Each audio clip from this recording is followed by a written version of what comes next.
안녕하세요. 이번 주에 읽어본 책은 모두 거짓말을 한다 라는 책입니다. 아마 조금 낯선 책일 수도 있고 빅데이터에 관심이 있으신 분은 읽어보신 책 어딘가에서 한번 보셨던 책일 수도 있습니다. 이 책은 빅데이터에 관련된 책인데요. 빅데이터 자체에 포커스를 맞췄다기보다 이 저자가 빅데이터를 어떻게 생각하고 있는가에 대한 책입니다. 저자는 세스 스티븐스 다비도 위치라는 사람이고, 하버드 경제학과에 이제 공부하던 중에 구글 트렌드에 대해서 연구를 했고, 그거에 관련해서 논문을 쓰다가 그 논문이 퍼블릭 이코노믹스에 소개가 되면서 구글에서 이 사람을 데이터 과학자로 채용을 했습니다. 이 사람의 어릴 적 꿈이 경제학자 혹은 데이터 과학자라고 했으니까 꿈을 이뤘죠. 그래서 결론을 빠르게 먼저 말씀드리면, 이 책에서는 빅데이터로 무엇을 할 수 있는지 입증할 증거를 제공하는 것이 이 책의 목적이다 라고 서문에 얘기를 하고 있습니다. 자, 이 책에서는 빅데이터의 힘을 4가지로 얘기하고 있는데, 첫째, 새로운 유형의 데이터를 제공한다. 둘째, 솔직한 데이터를 제공한다. 셋째, 작은 집단도 클로즈업해서 볼 수 있다. 넷째, 인과적 실험의 실행이 가능성이 있다. 이렇게 4가지를 얘기하고 있어요. 이 중에 가장 중요하고 이 책의 전반적인 작가의 생각은 데이터는 솔직하다라는 겁니다. 보여지는 데이터가 아니라 실제로 우리가 구글에 검색하는 데이터, 누군가 보여주기 위한 우리가 임의로 가공한 것보다 우리가 궁금해서 검색해보는 것, 우리가 걱정해서 검색해보는 것, 아니면 우리가 욕망해서 검색해보는 것들이 실제로는 우리 인간을 나타내는 가장 솔직한 데이터다라고 얘기를 하면서, 디지털 시대의 데이터가 인류에 대한 이해 폭을 급속하게 확장시킬 것이라고 믿고 있다라고 얘기를 하고 있습니다. 자, 우리도 실제로 페이스북에 올리는 거랑 구글에서 검색하는 거랑 사실 다르죠. 소셜미디어에는 자신의 삶에 대해 거짓말하는 경향이 조금씩 다 있잖아요. 조금씩 더 멋져 보이고 좋아 보이는 것들. 그래서 넷플릭스에서도 사람들이 말하는 것을 믿지 말고 사람들이 행동하는 것을 믿어라 라고 얘기를 하고 있고, 넷플릭스에서는 사람들이 맨 처음에 들어갈 때 내가 원하는 희망 비디오 목록들 막 바구니에 담잖아요. 이것들을 기준으로 해서 이 사람에게 영화를 추천해주지 않습니다. 실제로 이 사람이 클릭해서 본 영화들, 행동으로 옮겼던 영화들을 이 넷플릭스는 추천해주게 알고리즘이 설계되어 있습니다. 그것이 아마 솔직한 데이터에 대해서 가장 잘 설명을 해주는 것일 것입니다.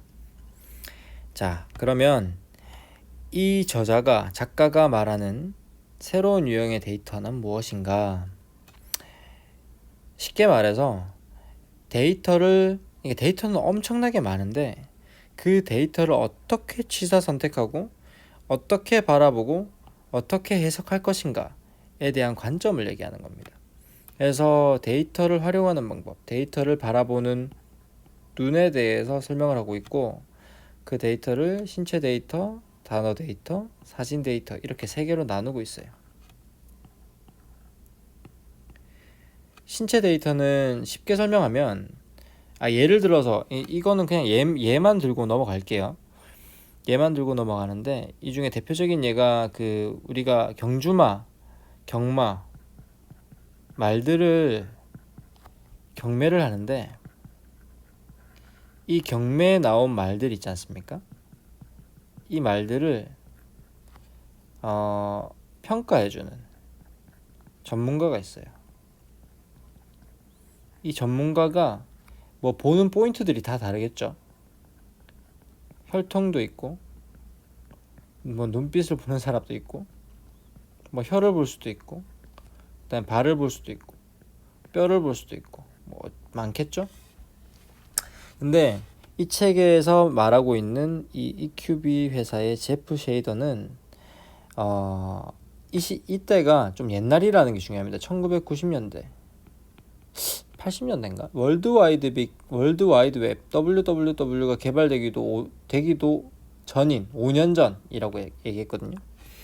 그때 발견한 어떤 그 방법인데 어쨌든 이 사람이 요때 이 책에 나오는 주인공은 85번마입니다. 그리고 이 말의 주인은 아메드 자야시고, 그래서 이 말을 표면적으로 보면 혈통이 좋고 아버지 어머니의 혈통은 좋았지만 자손들이 그렇게 좋은 성과를 올리지 못했고 발목에 약간 상처가 있었다. 그래서 이 사람 불러가지고 제프 쉐이더를 불러서 이 말을 얼마쯤 받을 수 있겠느냐, 팔아야겠느냐, 다른 말 한 5필 정도로 이제 이 말을 85말을 팔아서 다른 말 5필 정도로 살 거야 라고 얘기를 한 거죠.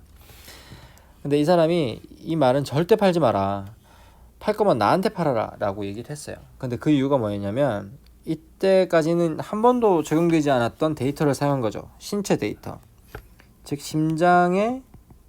심장도 심장의 좌심실, 그리고 비장의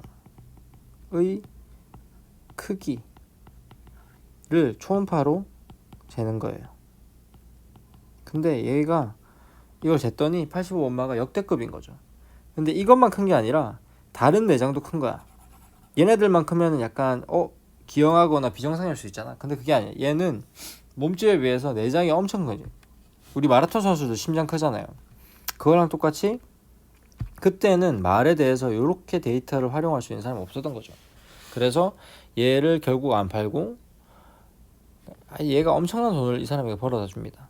뭐 이런 예도 있고, 그 다음에 단어 데이터 하면 우리 뭐 흔히 텍스트 데이터라고 생각을 하잖아요. 근데 우리가 말하는 데이터를 녹음을 해서 그거를 데이터로도 사용하기도 하고, 실제로 남녀가 소개팅을 나가서 말하는 것을 녹음한 다음에 그것을 텍스트화해서 결과와 이제 연관성을 찾는 거죠. 그래서 어떤 대화를 어떤 패턴으로 어떤 방식으로 했을 때 더 좋은 성과가 있었다 라는 것에 대해서도 이 책에서는 재밌게 설명을 하고 있습니다. 뭐 재밌는 주제니까 잠깐 말씀드리면 첫 번째, 남녀가 있으면 남자는 이 여자가 마음에 드는 요소가 매우 단순합니다. 그것보다 중요한 게 이 여자가 자신에 대해서 남자에게 말을 많이 한다면, 나 아니면 저 이런 표현을 해서 그 사람에 대해서 스스로에 대해서 얘기를 많이 한다면 이 남자가 마음에 드는 경우가 많답니다. 그리고 두 번째, 그러니까 이렇게 하지 않는다면 이 여자에게 약간의 마음의 벽이 있는 거죠. 두 번째는 이 대화에서 질문이 많았을 때 좋은 결과로 이어질 확률이 높았을까요, 낮았을까요? 대답은 질문이 많았을 때는 좋은 결과로 이어질 확률이 낮다. 그 이유는 이렇게 이 여자가, 그러니까 남자가 마음에 드는 이유는 뭐 보통 외모인데 그거 말고 여자가 이제 남자가 마음에 들면 자신에 대해서 얘기를 하잖아요. 그럼 대화가 쭉 이어집니다. 쭉 진행이 될 때 보통 여자들은 자신의 대화에 공감해주고 자신의 대화에 이끌려가주길 원한대요. 그래서 그것에 호응해주면은 하나의 주제에 깊이 파고드는 거죠. 이 얘기했다가 저 얘기했다가 아니라 이 여자에 대해서 이 여자가 어떤 사람이고 어떤 것에 관심이 있고 이것에 쭉 이어져서 대화가 이어져 나가는데, 이런 대화가 안 이루어지면 어떻게 되냐면 단절이 되고 서로가 그럼 취미가 뭐예요? 쉴 때는 뭐예요? 그런 어떤 생뚱맞거나 연결되지 않는 다른 주제로 이렇게 퐁당퐁당 튀는 질문이 나온다는 거죠. 이럴 때는 잘 될 확률이 낮다. 그래서 소개팅에서는 질문을 한번 한다면 소개팅이 끝났을 때 우리 다시 만날까요? 라는 질문 한 번이 제일 성공으로 이어질 수 있는 소개팅일 것이다 라고 얘기를 하고 있습니다.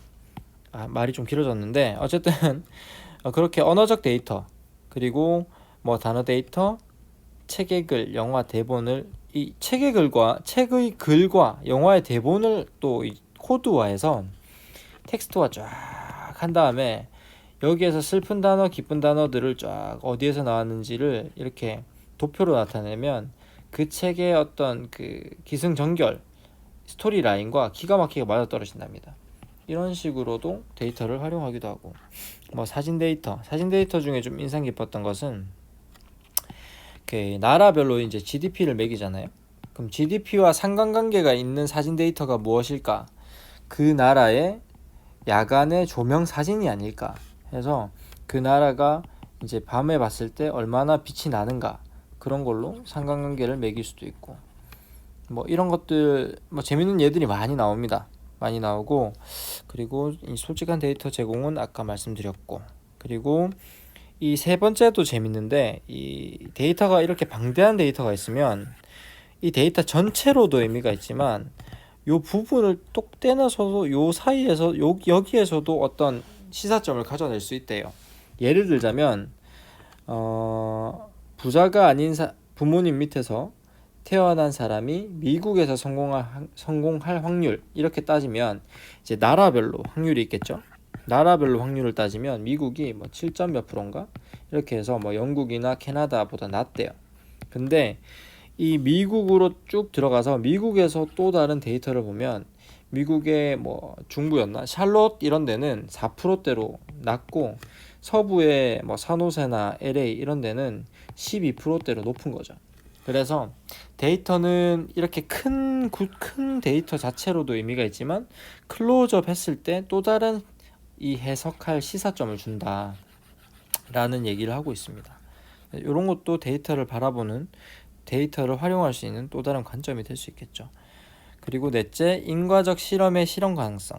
이거는 뭐냐면 말이 좀 길어지는데 이건 뭐 중요하지 않으니까 넘어가겠습니다. 그냥 이 데이터를 통해서는 수많은 실험들이 이미 웹상에서 이루어지고 있다라는 걸로 이해하시면 될 텐데, 뭐 이거는 뒤쪽 부분이니까. 그리고 빅데이터의 한계, 그리고 빅데이터로 하지 말아야 할 것들에 대해서 이야기하면서 이 책은 마무리가 됩니다. 자, 이렇게 데이터가 힘이 있으면 뭐 주식시장 같은 거를 예측해서 떼돈을 벌겠지라고 얘기를 하고 있지만, 그것이 어려운 이유, 차원의 저주라는 것을 예를 들어 설명을 또 해주고 있습니다. 이렇듯이 이 책은 빅데이터를 어떻게 바라보고 어떻게 활용할 수 있는가에 대한 이 작가 세스 스티븐스 다비도 위치의 어떤 관점에 대한 책이기도 합니다. 그래서 조금은 흥미롭고 조금은 새로운 얘기들이 많고 많은 예시들이 있어서 뭐 쉽게 읽힐 수도 있지만 조금은 뭐 졸리는 책이기도 하죠. 경제학자들이 적은 책들이 다 그렇죠.